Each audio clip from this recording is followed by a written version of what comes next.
Hello friends, welcome to my academy. पढ़ेगा India, आगे बढ़ेगा इंडिया। हमने पिछली कुछ क्लासेस के अंदर पॉलिटी एंड गवर्नेंस करने की कोशिश की है। हमने पार्लियामेंट के अंदर क्लासेस के अंदर पिछली क्लास में देखा था, we have spoken about democracy, evolution of democracy, then the parliament का इवोल्यूशन क्यों हुआ था, क्या कंडीशंस थी, पार्लियामेंट्री फीचर्स क्या होते हैं। देन हमने पार्लियामेंट्री के अंदर दोनों हाउसेस के बारे में डिस्कशन किया था।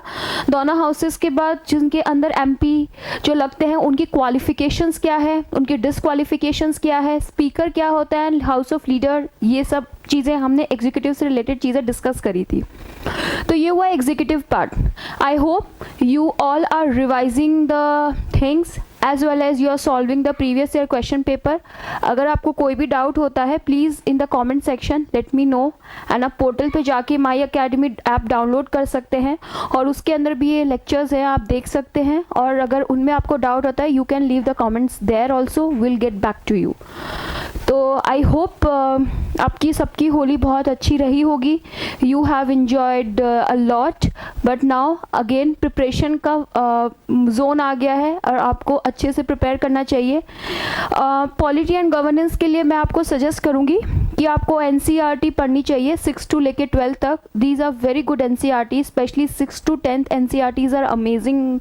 Political science and political theories के बारे में और छोटी छोटी टर्म्स के बारे में डिस्कशन कर रखा है, and in a very story form के अंदर दे रखा है। रमेश, सुरेश, नेहा, गीता, पूजा, ये फ्रेंड्स होते हैं। ये किस तरीके से पॉलिटी के बारे में डिस्कशन करते हैं कि स्पीकर क्या होता है, हाउस क्या होता है, पार्लियामेंट क्या होता है। तो जब आप उन स्टोरीज़ को पढ़ोगे तो आपको बहुत अच्छा लगेगा। उस स्टोरीज से आपको नोट्स बनाने की ज़रूरत नहीं है, आपको सिर्फ एज अ कॉन्सेप्ट उन स्टोरीज़ को पढ़ना है। जब आप उनको एज अ कॉन्सेप्ट उन स्टोरीज़ को पढ़ोगे तब आपको रियलाइज़ होएगा कि these are like very small and sweet stories, जिसकी वजह से आपके कॉन्सेप्ट भी डेवलप हो रहे हैं। फिर जब आप स्टैंडर्ड बुक्स पे पढ़ोगे लाइक 11th and 12th की NCERTs are must, constitution at work and social political theories, ये 2 एनसीईआरटीज हैं। आई विल सजेस्ट यू कि आप उन एनसीईआरटीज को पढ़िए।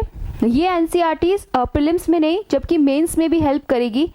और जैसे कोई भी करंट अफेयर्स से रिलेटेड कोई न्यूज़ आती है वो आप इन थ्योरीज़ के थ्रू, अगर आपको कॉन्सेप्ट क्लियर है इन थ्योरीज़ के अंदर, तो आप इन पॉलिटिकल थ्योरीज़ का यूज़ करके, उनका कॉन्सेप्ट को यूज़ करके करंट अफेयर्स के अंदर भी यूटिलाइज कर सकते हो। And vice versa also, current affairs के पॉइंट्स जो है इन थ्योरी को यूटिलाइज करके उनको एक एग्जाम्पल्स की तरह भी लिख सकते हो। सो आंसर राइटिंग के अंदर आप बहुत ज़रूरी है कि आप एनसीईआरटीज, वैसी एनसीईआरटीज पढ़िए जिनका प्रीलिम्स से कम थोड़ा लेना देना हो, बस सिर्फ आपको कॉन्सेप्ट डेवलप करने के लिए ना। आपको कीवर्ड्स, जब आंसर राइटिंग हम लिखते हैं तो हमें कीवर्ड्स इंपॉर्टेंट होते हैं। अगर वो कीवर्ड्स हमने ऐड कर दिए आंसर राइटिंग के अंदर तो वो आपका डेवलपमेंट लिखाता है आंसर में कि किस तरीके से आप आंसर को इन्हांस करते हो और आपका वैल्यू एडिशन करता है। सो पार्लियामेंट पॉलिटी सब्जेक्ट जो है जिसमें बहुत सारे टॉपिक्स है लाइक पार्लियामेंट, और मैं आपको जैसे जैसे पढ़ाती हूँ मैं आपको बताती रहती हूँ ये चीज़ कि ये चीज़ आपको प्रीलिम्स के पॉइंट ऑफ व्यू से इंपॉर्टेंट है और कुछ चीज़ें आपकी मेंस के पॉइंट ऑफ व्यू से इंपॉर्टेंट है। तो प्रीलिम्स के पॉइंट ऑफ व्यू से जो इंपॉर्टेंट चीज़ें हैं वो तो हम डिस्कस करते ही हैं साइमल्टेनियसली कि हाँ ये आप नोट डाउन कर लिए और आप उनके नोट्स बना लीजिए। लेकिन जो मेंस के पॉइंट ऑफ व्यू से इंपॉर्टेंट है, मैं आपको ये सजेस्ट करूंगी कि आपके उसके सेग्रीगेटेड नोट्स बनाइए, लाइक करंट अफेयर्स के अलग। फिर आपको लगा कि अच्छा ये कॉन्सेप्ट इसमें यूटिलाइज कर सकते हो तो वो कॉन्सेप्ट नीचे मेंशन कर दिया। Like for example doctrine of basic structure, तो ये basic structure is important in from mains point of view, तो आप उसका कॉन्सेप्ट लिख लिया और साइमल्टेनियसली जो भी करंट अफेयर्स लगे वो उसके अंदर आपने उसको ऐड कर दिया। तो इस तरीके से अगर आप चलोगे तो आपके लिए सब्जेक्ट पढ़ना भी आसानी हो जाएगी, आपको उसमें सब्जेक्ट के अंदर आप डेवलप भी हो जाओगे और आप आगे भी प्रोसीड कर पाओगे। ठीक है। नाउ अगेन हम लेक्चर्स, अगर मैं आपको बोलूँ कि प्रीवियस ईयर आप जब भी आप आते हो न्यू लेक्चर्स के लिए, आई विल रिकमेंड यू कि आप पुराने लेक्चर्स देखिए। जब आप पुराने लेक्चर्स देखेंगे तभी आपको मोमेंटम बना रहता है, यू नो कि हाँ न्यू अब लेक्चर्स में क्या हो रहा है, तो you can relate it to last previous lecture कि प्रीवियस लेक्चर के अंदर हमने क्या कवर किया था। Now start with this. My name is Khushbu and I welcome you in the My Academy. Now हमने leaders of the parliament, now leaders in the parliament, जब parliament है, जब भी हमारा कोई भी लेट्स से स्पोर्ट्स ग्रुप बनता है या कोई थिएटर या ड्रामा ग्रुप बनता है, तो उसके अंदर हम हमेशा एक कैप्टन इलेक्ट करते हैं या फिर एक लीडर इलेक्ट करते हैं। In a same way, in a similar way, parliament के अंदर भी एक लीडर होता है, और लीडर कौन होता है उसके बारे में हम देखेंगे। Leaders of the house under the rules of Lok Sabha, the leader of the house means the prime minister if he is a member of the Lok Sabha, or a minister who is a member of the Lok Sabha and it's nominated by the prime minister to function as a leader of the house। तो mostly इसके अंदर हम prime minister को ही leader बताते हैं, ठीक है। अगर वो हमें लोकसभा का मेंबर होना चाहिए, ठीक है, क्योंकि वही लीडर होता है हाउस का, या फिर अगर नहीं है तो प्राइम मिनिस्टर किसी को नॉमिनेट कर सकता है, he will be called as a leader of the Lok Sabha in a parliament. This is also leader of the house in the Rajya Sabha, Rajya Sabha के अंदर भी सिमिलर चीज़ होती है। He is a minister, minister होता है, मेंबर होता है राज्यसभा का, और nominate by the prime minister to function as such. Similarly जैसे लोकसभा का होता है वैसे सिमिलरली राज्यसभा का भी होता है। The leader of the house in either house is important functionary and exercise direct influence the conduct of business।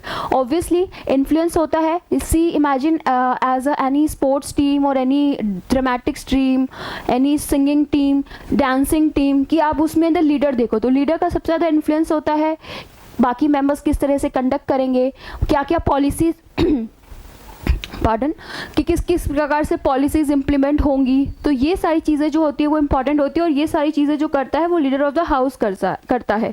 He can also nominate a deputy leader of the house. Deputy leader तब करता है जब requirement होती है, जब requirement होती है तो डेप्यूटी लीडर को भी ये अपॉइंट कर सकता है, नॉमिनेट कर सकता है, जैसे कि सिमिलर वे जैसे कि हम वाइस कैप्टन नॉमिनेट किया जाता है। The same functionary in USA is known as majority leader. USA में इसको मेजॉरिटी लीडर कहा जाता है।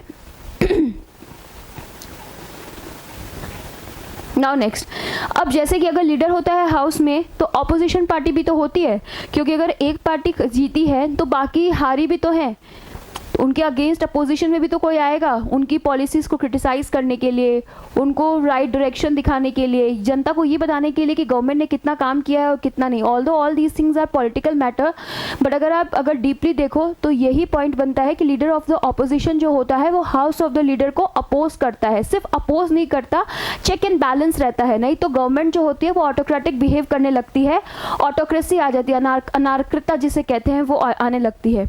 तो लीडर ऑफ द ऑपोजिशन होता है, अगर लीडर ऑफ द हाउस होता है तो ऑपोजिशन का एक लीडर भी होता है। In each house of the parliament there is a leader of the opposition. The leader of the largest opposition party, largest opposition party, अब बहुत सारी पार्टीज़ है, जैसे कि फॉर एग्जांपल बीजेपी है, कांग्रेस है, आप है, सपा है, बीएसपी है, बहुत सारी पार्टीज अगर आप देख लो तो हैं। लेकिन कौन अगर ये पार्टी में है, सत्ता में है, leader house of the leader इनका है, तो ऑपोजिशन पार्टी कौन बनेगी? तो ऑपोजिशन पार्टी वो होती है जिनका less than 1/10 seats of the total strength, जिनकी 1/10 सीट जो है लोकसभा की वो होती है। तो आप ये कैलकुलेट कीजिए, कमेंट सेक्शन में आप मुझे बताइए लोकसभा में कितनी सीट्स होती है। मैंने लास्ट क्लास में डिस्कस किया था, उसका 1/10 करिए और मुझे मेंशन कीजिए कि कितना होता है। This is a homework, okay. तो 1/10 seats of the total strength of the house उन जिनकी रिकॉग्नाइज करती है उनको हम बोलते हैं leader of the opposition. Parliamentary form of government ने हमने ऑपोजिशन का रोल जो होता है वो बहुत सिग्निफिकेंट होता है। हमने parliamentary form of government choose किया, जिसमें हमारा नॉमिनल हेड जो होता है वो प्रेसिडेंट होता है, एंड इलेक्टेड हेड जो होता है वो प्राइम मिनिस्टर होता है। जो इलेक्टेड हेड होता है, अगर वो कभी हमने इलेक्शन किया है, उसका कहीं इलेक्शन हुआ है, तो उसके अगेंस्ट भी तो कोई आना चाहिए जो उस इलेक्शन को या फिर जस्टिफाई करे या फिर ये देखे कि हम बेहतर पॉलिसीज़ किस तरीके से बनाई जा सकती है। तो इसलिए वहाँ पे एक अपोजिशन का एक रोल होना बहुत ज़रूरी है, जो कि एक सिग्निफिकेंट रोल प्ले करता है। इसका फंक्शन जो होता है वो ये होता है कि कंस्ट्रक्टिव क्रिटिसिज्म का मतलब ये नहीं होता है कि प्राइम मिनिस्टर जो लीडर ऑफ द हाउस होता है उसको सिर्फ नेगेटिव चीज़ें बताई जाए कि आपने ये नहीं किया, ये नहीं, बट उनको ये बताया जाए कि इस तरीके से भी किया जा सकता था, एक दूसरा ऑल्टरनेटिव देना कि इस तरीके से भी पॉलिसी इंप्लीमेंट की जा सकती थी, फ्रेम की जा सकती थी, इतना अमाउंट जो है वो इसको सैंक्शन किया जा सकता था। तो constructive criticism is very important. अगर कंस्ट्रक्टिव क्रिटिसिज्म होएगा तभी तो government will work in a proper functionary way, proper तरीके से फंक्शन कर पाएगी। And it provide an alternative government. Alternative का गवर्नमेंट होता है कि गवर्नमेंट को रिस्पॉन्सिबिलिटी होती है, government is answerable to the people कि इस तरीके से काम किया जाना चाहिए। Now next leader of the opposition में देखें, नेक्स्ट है the British political party system has a unique institution called the shadow cabinet. हमारे सिमिलरली हमारे यहाँ पे तो लीडर ऑफ ऑपोजिशन कहा जाता है, लेकिन ब्रिटेन में इसको क्या कहा जाता है, शेडो कैबिनेट भी कहा जाता है। ये फॉर्म्ड होता है by the opposition party to balance the ruling cabinet and to prepare its member for future minister office. इसको ये प्रिपेयर किया जाता है कि अगर अभी आप ऑपोजिशन हो तो आपको फ्यूचर में मिनिस्टर मिलेगा। इसमें शेडो कैबिनेट में almost every member in the ruling cabinet is shadowed by the corresponding member in the opposition. For example, ये ruling member है तो इसका एक opposition member होगा। ये इनको हम alternate cabinet भी कहा जाता है, ठीक है, क्योंकि इनको फ्यूचर में मिनिस्टर के लिए प्रिपेयर किया जाता है। लेट्स से अगर वो पार्टी, जैसे मान लो लेबर पार्टी अगर पार्टी में है लेकिन बाद में कंजर्वेटिव पार्टी आ गई, तो उनके मिनिस्टर किस तरीके से काम करेंगे और किस तरीके से सीखेंगे, ये ब्रिटेन में किया जाता है। दैट इज़ वाई ये कोटेशन आप मेंस के अंदर यूटिलाइज कर सकते हो, please note it down. That is why Jennings describe the leader of opposition as the alternative prime minister. He enjoys the status of a minister and is paid by the government. So this is also important. Please आप इसको statement को note down कर सकते हैं, because आप ये ऐसे writing के अंदर, अपनी एथिक्स के अंदर एंड अपने पॉलिटी एंड गवर्नेंस GS2 के अंदर यूटिलाइज कर सकते हैं। Okay, next whip. विप क्या होता है? जब भी कोई पार्टी ऑपोजिशन और हमने रूलिंग पार्टी के बारे में डिस्कस किया ना, विप क्या होता है, कोई भी पॉलिटिकल पार्टी हो, चाहे वो रूलिंग हो या ऑपोजिशन हो, इसका खुद का एक विप होता है ना। विप का मतलब क्या होता है, ये पॉलिटिकल पार्टी अपॉइंट करती है जो कि असिस्टेंट फ्लोर लीडर की तरह काम करता है। असिस्टेंट फ्लोर लीडर का मतलब होता है कि उसको बहुत सारी रिस्पॉन्सिबिलिटी दी जाती है कि कोई भी अगर इशू चल रहा है, जैसे कि फॉर एग्जांपल अगर हमें कहीं वो हमारे टीम के बीच में कुछ डिसाइड हुआ है कि आज हम मिलेंगे, एक इंपॉर्टेंट चीज़ पे डिस्कशन करना है, लेट्स से स्पोर्ट्स के बारे में डिस्कस करना है। स्पोर्ट्स टीम मिल रही है कि वहाँ पे किट देना चाहिए कि नहीं देना चाहिए, स्पोर्ट्स किट खुद का होना चाहिए या इंस्टीट्यूशन देगा। तो लीडर जो होता है वो भी आते हैं, ऑपोजिशन कॉलेज में जो होता है वो भी आता है, लेकिन उन सबका एक अलग अलग से एक विप भी, एक फ्लोर लीडर भी, असिस्टेंट जो होता है उनको दिखाया जाता है। वो देखते हैं कि मेंबर जो है वो कहीं आपकी दगाबाजी तो नहीं कर रहे हैं, जो आप बोल रहे हो उनको सहमत तो हो रही हैं जब मीटिंग हो रही है, उनका बिहेवियर कैसा है, उनका कंडक्ट कैसा है, तो डैट इज कॉल्ड विप, ठीक है। So he is charged with the responsibility of ensuring the attendance of his party members in the large number and securing their support in favour और of against a particular issue. So I hope you get it. ये regulate करता है, जैसे कि आज सच बचा है, conduct, business कैसे कंडक्ट करे हैं, वे ऑफ कंडक्ट कैसा है, बिहेवियर कैसा है, उस चीज़ को ये रेगुलेट करता है। So he regulates and monitor their behaviour in the parliament. The members are suppose to follow the directives given by the whip, otherwise disciplinary action can be taken. अगर व्हिप ने ये बोल दिया कि इसने कंडक्ट ठीक से नहीं रखा तो उस मेंबर, पार्टी मेंबर के अगेंस्ट डिसिप्लिनरी एक्शन ले लिया जाता है। नाउ नेक्स्ट, अब हमने पार्लियामेंट के बारे में बात कर ली कि लीडर क्या होता है, ऑपोजिशन क्या होता है। Now it's time to discuss the sessions, कि पार्लियामेंट में सेशन, क्या पार्लियामेंट 12 महीने काम करता है, हमें ये देखने की ज़रूरत है। क्या सेशंस होते हैं, बजट कब आता है, नॉर्मल सेशंस कब होते हैं, तो अब हम इसके बारे में डिस्कस करेंगे। Now sessions of the parliament, इसके अंदर हम देखेंगे समनिंग। आप ये वर्ड काफ़ी न्यूज़पेपर में पढ़ोगे कि प्रेसिडेंट समन द हाउस। तो समन का मतलब क्या होता है, डिसोल्यूशन कभी पार्टी हो जाता है तो डिसोल्यूशन का मतलब क्या होता है, लोकसभा समाप्त हुई, एडजॉर्नमेंट मोशन, ये सारी चीज़ें अब हम जो है वो धीरे धीरे मिसलेनियस टॉपिक्स हैं जो धीरे धीरे डिस्कस करेंगे। ये टर्म्स आप डेली न्यूज़पेपर में पढ़ते हो, बट कई बार हमें समझ ही नहीं आता है ये टर्म्स कि ये बोलना क्या चाह रहा है, एग्जैक्टली हुआ क्या है, जिसकी वजह से हम करंट अफेयर्स जो पॉलिटी से रिलेटेड होते हैं वो नहीं समझ पाते हैं, ठीक है। तो समनिंग का मतलब होता है बुलाना, तो president from time to time summon the each house of parliament to meet. अब पार्लियामेंट के दो हाउसेज है, इतने सारे मेंबर्स होते हैं, इतने सारे एमपीज होते हैं, तो वो कब मिलेंगे और कौन बुलाएगा उन्हें मिलने के लिए? तो प्रेसिडेंट जो होता है वो समन करता है, बुलाता है जब दोनों हाउसेज जो पार्लियामेंट के होते हैं उनको प्रेजेंट होना ज़रूरी होता है। तो मैक्सिमम गैप जो होता है कोई भी सेशन के बीच में वो 6 मंथ से ज़्यादा नहीं हो सकता है। अगर 6 मंथ से ज़्यादा गैप होता है तो इश्यू हो जाता है। तो 6 मंथ का ही गैप होना चाहिए समन के अंदर, ठीक है। तो 6 मंथ्स के बीच में पार्लियामेंट जो प्रेसिडेंट जो है वो समन करता है दोनों हाउसेस को और दोनों हाउस जो है वो मिलते हैं, ठीक है। इसका मतलब ये होता है कि पार्लियामेंट को एटलीस्ट साल के अंदर 2 बार मिलना चाहिए, ठीक है। और लेकिन यहाँ पे यूजुअली 3 सेशन होते हैं। कौन कौन से सेशन होते हैं आप वो देख लीजिए। बजट सेशन होता है फरवरी टू मई, मॉनसून सेशन होता है जुलाई टू सितंबर एंड विंटर सेशन होता है नवंबर टू दिसंबर। तो मतलब जून ऑफ होता है, अक्टूबर ऑफ होता है, ठीक है। बाकी ये सेशंस चलते रहते हैं।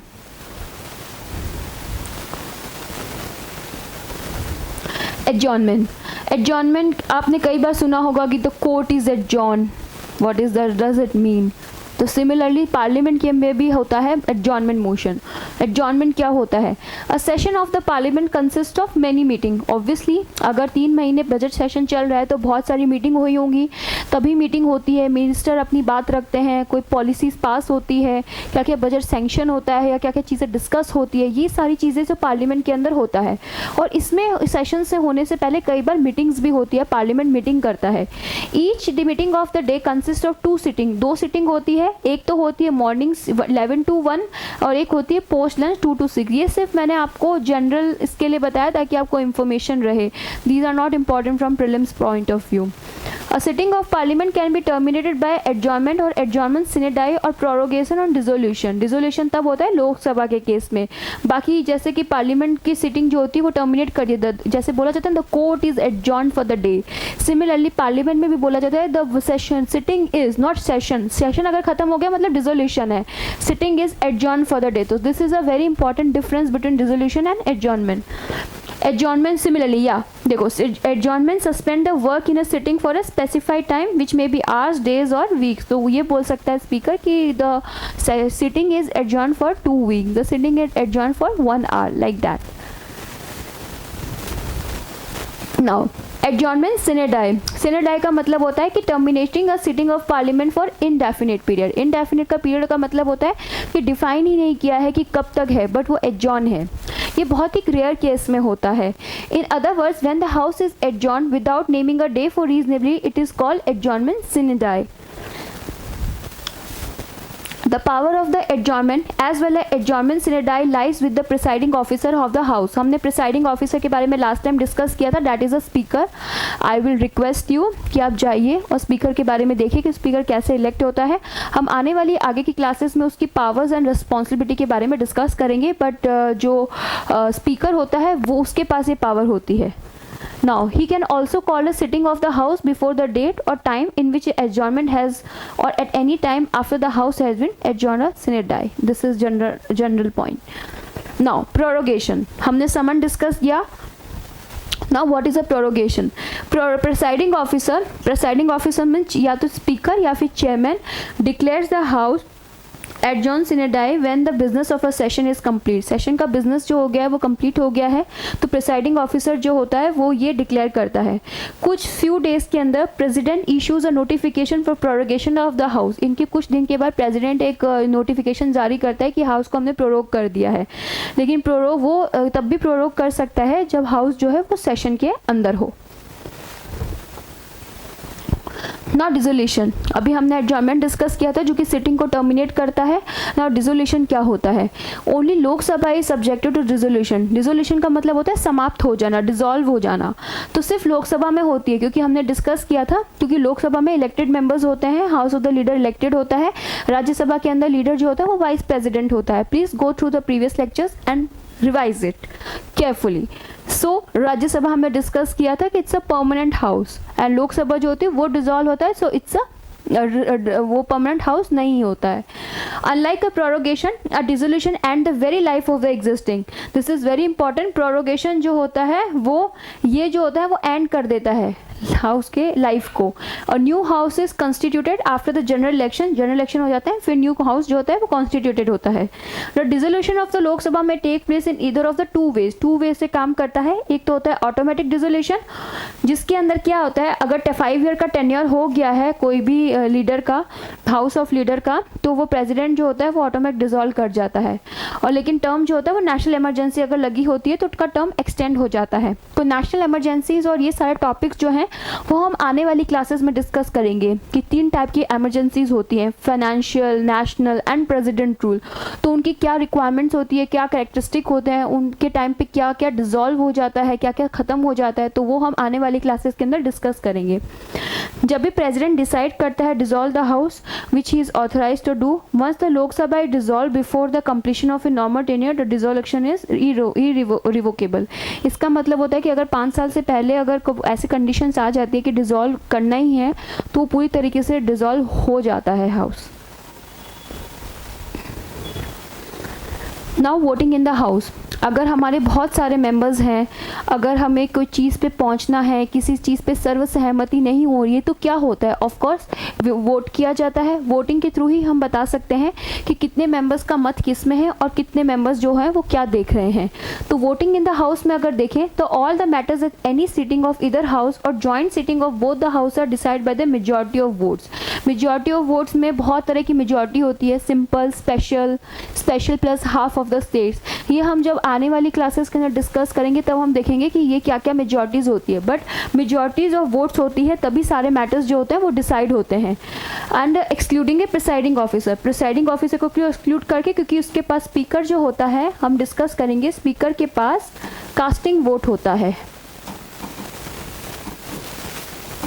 कास्टिंग वोट का मतलब होता है कि सबने वीटो काइंड ऑफ वीटो, कि अगर एक हाउस इतने लोगों ने इस चीज़ को दिया है, अगर वोट इतने लोगों ने इस पे दिया है, तो स्पीकर पे डिपेंड करता है कि वो किसी भी तरीके से मतलब अपना वोट किसी को भी दे सकता है। उसका वोट इम्पॉर्टेंट होता है। अगर किसी पार्टी ने किसी इशू को 10 वोट मिले हैं, इसको भी 10 वोट मिले हैं, तो स्पीकर के पास वो वीटो पावर है कि वो अपना वोट कास्ट करे तब इन दैट केस।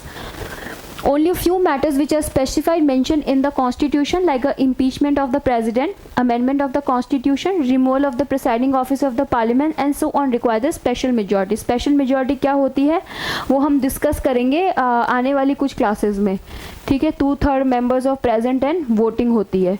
तो ये क्या होती है, ये हम आने वाली क्लासेस के अंदर डिस्कस करेंगे। तब तक आप सिर्फ ये फैक्चुअल पॉइंट है वो याद रखिए, नॉर्मल पॉइंट, कि वोटिंग किस तरीके से होती है।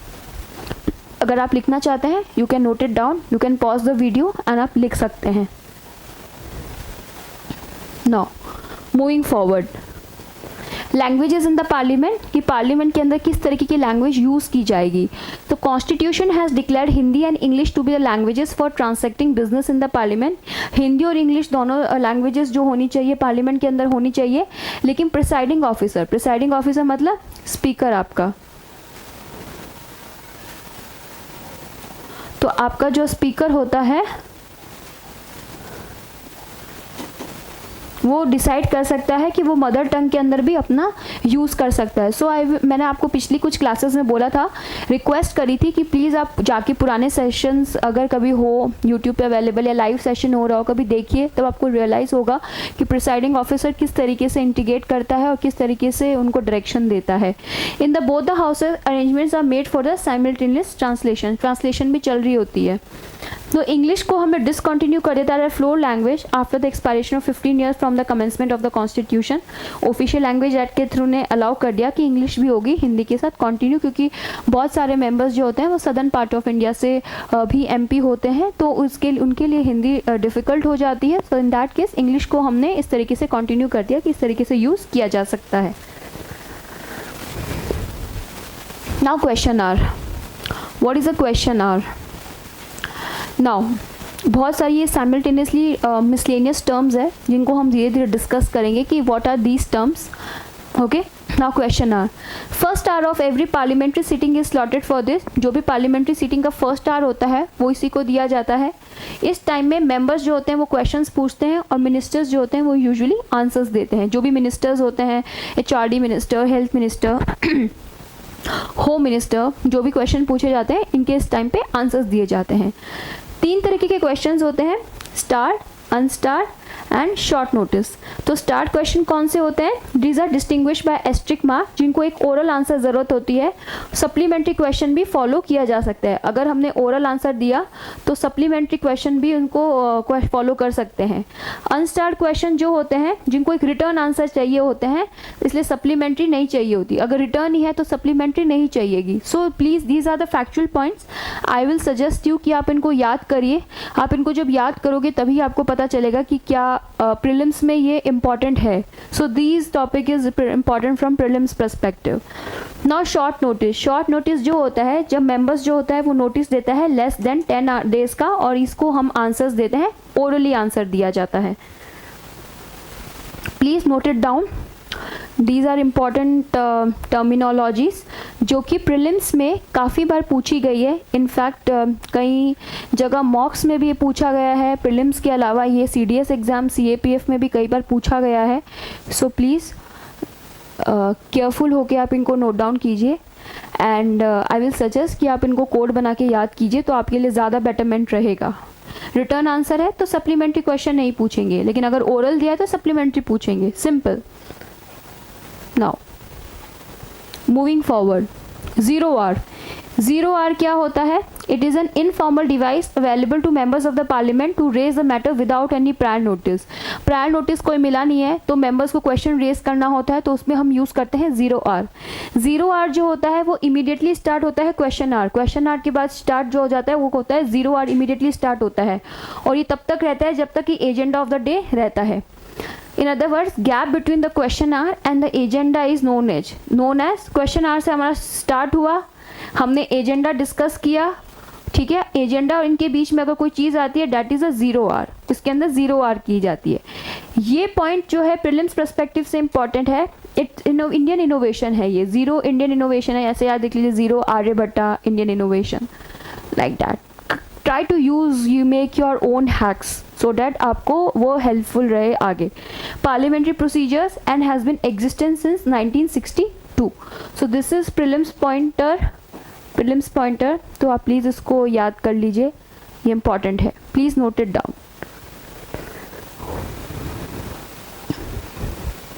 Now motions, will discuss motions.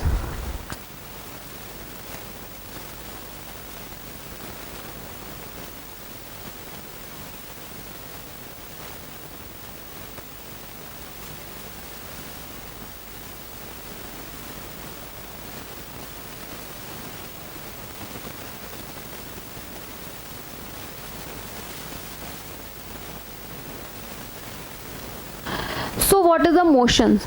Substantive motions होते हैं। सब्सटेंटिव मोशंस क्या होता है? It is a self contained independent proposal dealing with a very important matters like impeachment of the president, removal of the chief election commissioner etcetera. ये self contained dependent motion होते हैं जो कि बहुत सारे इंपॉर्टेंट मैटर्स को discuss करते हैं। Now substitute motion. Substitute motion वो होता है जो ओरिजिनल मोशन के सब्स्टिट्यूट में लगाया जाता है और जो कि उसका एक ऑल्टरनेटिव देता है। सब्स्टिट्यूट का मतलब ही ये होता है कि वो ऑल्टरनेटिव प्रोवाइड कराता है। ये अगर हाउस इसको अडॉप्ट करता है तो ये ओरिजिनल मोशन को सुपरसीड कर देता है। अगर हाउस इसको अडॉप्ट करता है तो it supersede the original motion. Now subsidiary motion. Subsidiary motion वो होता है जिसका खुद का कोई मीनिंग नहीं होता है और ये डिसीजन नहीं बता सकता, and it can not state a decision of the house without reference to the original motion. अगर ओरिजिनल मोशन को बताता है, ओरिजिनल मोशन होता है, उसी के बाद ये यूज जो किया जाता है, that is called the subsidiary motion. इसके टाइप्स होते हैं 3 तरीके के। These are the ancillary motion. हम धीरे धीरे करेंगे इसको, एंड मैं आपको रिक्वेस्ट करती हूँ कि ये प्रीलिम्स पॉइंट ऑफ व्यू से इंपॉर्टेंट है, प्री के पॉइंट ऑफ व्यू से, तो आप धीरे धीरे इनके नोट्स भी बनाते रहिए। नाउ एंसिलरी मोशन में ये रेगुलर वे की तरह यूज़ किया जाता है बहुत सारे बिजनेस को डील करने के लिए। Superseding motion. सुपरसीडिंग मोशन जो होता है वो हाउस में डिबेट के लिए लिया जाता है जो कि इशू को सुपरसीड कर देता है। अमेंडमेंट। अमेंडमेंट आपने बहुत ज़्यादा सुना होगा, लाइक फॉर एग्जांपल आपने अमेंडमेंट के लिए सुना होगा GST सुना होगा, NGSC सुना होगा।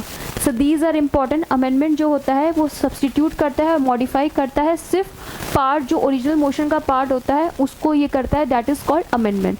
तो आपने 3 चीज़ें हमने डिस्कस की. सब्सिडरी मोशन के अंदर के टाइप्स क्या होते हैं, ancillary, superseding and amendment. So these are important from prelims perspective. आप प्लीज़ इनको याद कीजिए.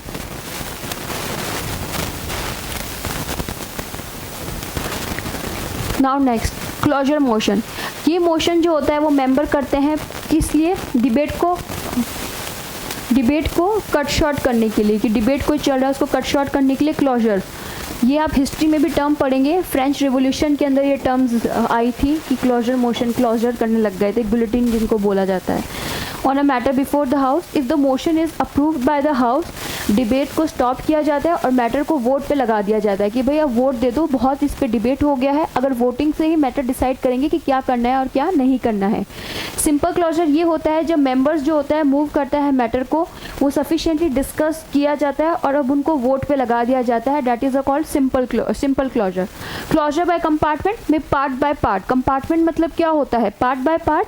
तो अगर क्लॉज जो बिल और लेंदी जो बहुत सारे पार्ट्स में होते हैं उनको हम डिबेट पे होल नहीं लगाया जाता है, बट मतलब डिबेट जो होता है वो पूरे ही कंपार्टमेंट के थ्रू ही उनको लगाया जाए. कंपार्टमेंट मतलब क्या होता है, सप्लीमेंट्री, कि हम पूरा ही पेपर वापस देना पड़ता है, वो उसका पार्ट नहीं, बट सब्जेक्ट का एक पेपर. जैसे कि फॉर एग्जांपल अगर हिस्ट्री में बैक आई है तो हिस्ट्री का पूरा पेपर देना पड़ेगा. So this motion is such just like that.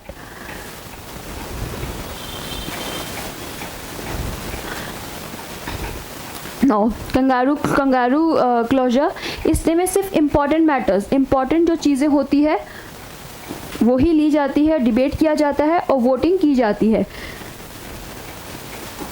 लेकिन वोटिंग को मोस्टली इसमें हाँ पास स्किप कर देते हैं कि इंपॉर्टेंट मैटर ले चुके हैं तो अब डायरेक्टली इनको पास कर दिए जाते हैं.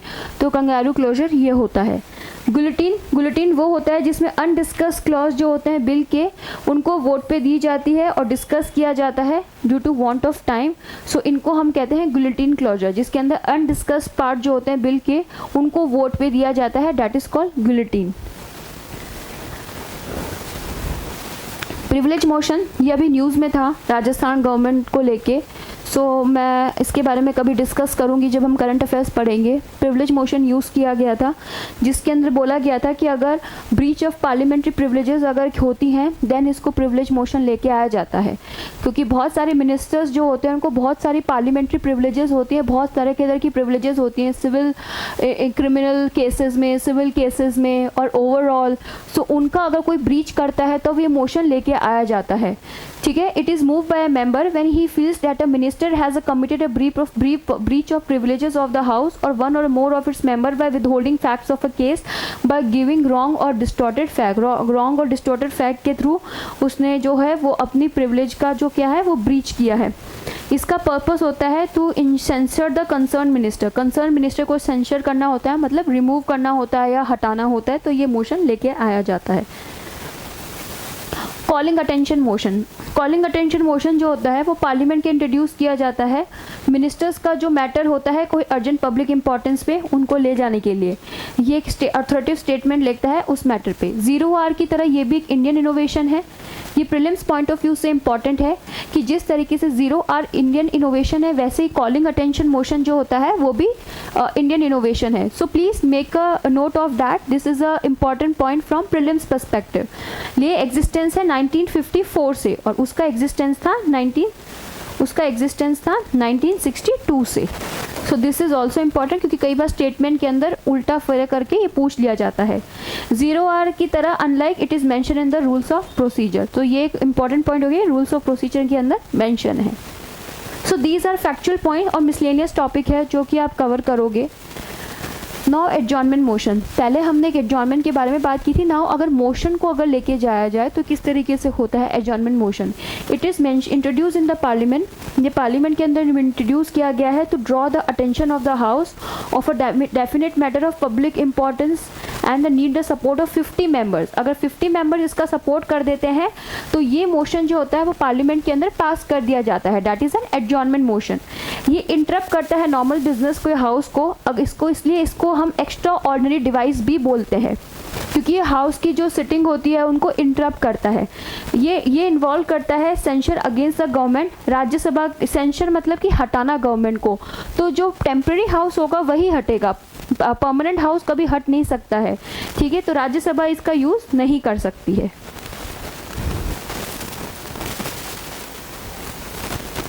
नो कॉन्फिडेंस मोशन, इसके बारे में हमने बहुत बात करी थी जब हमने प्राइम मिनिस्टर पढ़ा था एंड काउंसिल ऑफ मिनिस्टर्स पढ़ा था। नॉन कॉन्फिडेंस मोशन का आर्टिकल 75 के अंदर दे रखा है। ये बोलता है कि council of ministers shall be collectively responsible. This question has been asked in the prelims. Council of minister are responsible collectively to whom, तो लोकसभा को होते हैं, ये ध्यान रखना। They are individual responsible as well to prime minister, but collectively Lok Sabha को responsible होता है। इसका मतलब होता है कि मिनिस्ट्री ऑफिस में तभी रहता है जब तक वो कॉन्फिडेंस इंजॉय करता है majority of the members of the Lok Sabha.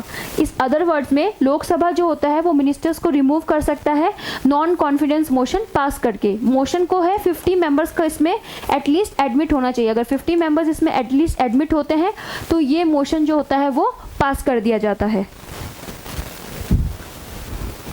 Confidence motion, confidence question जो होता है वो न्यू पार्लियामेंट्री प्रोसीजरल डिवाइस है जो कि बहुत सारी इमरजेंसी सिचुएशंस होती है जिनकी वजह से हंग पार्लियामेंट बन गया, यानी कि कोई भी लीडर ही नहीं है, माइनॉरिटी गवर्नेंस बन गई या कोलिशन गवर्नमेंट, यानी कि बहुत सारी 2 या 2 से अधिक पार्टीज मिलकर अगर गवर्नमेंट फॉर्म करते हैं, that is a coalition government. Government जो होती है वो फॉर्म होती है विद कुछ थोड़ी सी मार्जिन से मेजॉरिटी से, जिसको प्रेसिडेंट अपनी बुलाता है हाउस के अंदर और बोलता है कि प्लीज़ अपनी मेजॉरिटी प्रूव करो। जो मेजॉरिटी प्रूव की जाती है तो जो मोशन लेके आया जाता है that is called confidence motion. Confidence का मतलब है कि मेजॉरिटी प्रूव करो, गिव कॉन्फिडेंस कि हाँ आप सरकार बना पाओगे, वर्क कर पाओगे। The government of the day sometimes on its own seeks to prove its majority by moving a motion of the confidence and winning the confidence of the house. The same way कि confidence अपना prove करो। अगर confidence motion negative होता है तो falls of the obviously government का fall हो जाएगा एंड उसको एक नॉन तरीके का नॉन कॉन्फिडेंस मोशन ही बोला जाएगा। नाउ मोशन ऑफ थैंक्स, ये हमेशा फर्स्ट सेशन में जनरल इलेक्शन के टाइम पे और जब हाउस का फिस्कल ईयर होता है लाइक बजट से पहले, तब ये प्रेसिडेंट इसको करता है एड्रेस। इसके अंदर प्रेसिडेंट ये आउटलाइन रखता है कि क्या क्या पॉलिसीज़ होनी चाहिए। ये आप पीआईबी पे न्यूज़ आती है तो आप उस पर आप देख सकते हो कि पीआईबी पे ये लिखा होता है कि प्रेसिडेंट ने मोशन ऑफ थैंक्स दिया तो क्या क्या उसके अंदर डिस्कशन किया, ठीक है। ये प्रेसिडेंट अपनी पॉलिसीज़ और प्रोग्राम्स का आउटलाइन करता है, इंश्योर करता है। अगर ये एड्रेस जो होता है प्रेसिडेंट को, वो speech from the throne in Britain से लिया गया है जो कि डिस्कस होता है both the house in the parliament, so as it is called motion of thanks. This is a very informal thing, लेकिन फॉर्मली होती है। अगर मोशन ऑफ थैंक्स नहीं देता है इसका मतलब गवर्नमेंट का डिसोल्यूशन हो जाता है।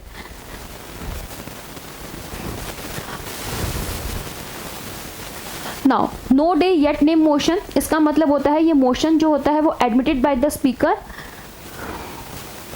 सी हाँ, मोशन ऑफ थैंक्स के अंदर एक और चीज़ है, at the end of the discussion the motion is put to vote. Motion के एंड में इसको वोट किया जाता है और ये हाउस में पास होना चाहिए। अभी एज आई टोल्ड यू, अगर ये नहीं पास होता तो डिफीट ऑफ द गवर्नमेंट मानी जाती है। तो motion of the thanks is a informal device, but फिर भी ये इंपॉर्टेंट है। अगर मोशन नहीं पास होता है तरीके से तो डिफीट ऑफ द गवर्नमेंट माना जाता है। This inaugural speech of the president is an occasion available to members of the parliament to raise discussions and debates to examine the criticize the government and administration for lapse and failure। ये discussion को, debates को वो बताता है और अगर वो चीज़ पास हो जाती है तो motion of the thanks pass हो जाता है। Now no day yet name motion, नाम से पता चल रहा है जिसके लिए कोई नेम डे नहीं बताया गया है। ये स्पीकर पे ले लिया जाता है, स्पीकर इसको ले लेता है, लेकिन इसकी कोई डेट फिक्स नहीं है इसके डिस्कशन के लिए, कभी भी किया जा सकता है। Speaker after considering the state of the business in the house and in the consultation with the leader of the house और recommendation of the business advisory committee allot करता है डे को। इन सब की रिकमेंडेशन चाहिए होती है। जस्ट आप इसका नाम देख लीजिए कि अगर अब आप न्यूज़ में पढ़े तो आपको कभी ऑड सा ना लगे कि ये क्या आ गई है न्यूज़ के अंदर, हमें कुछ समझ नहीं आ रहा है, जस्ट फॉर दैट।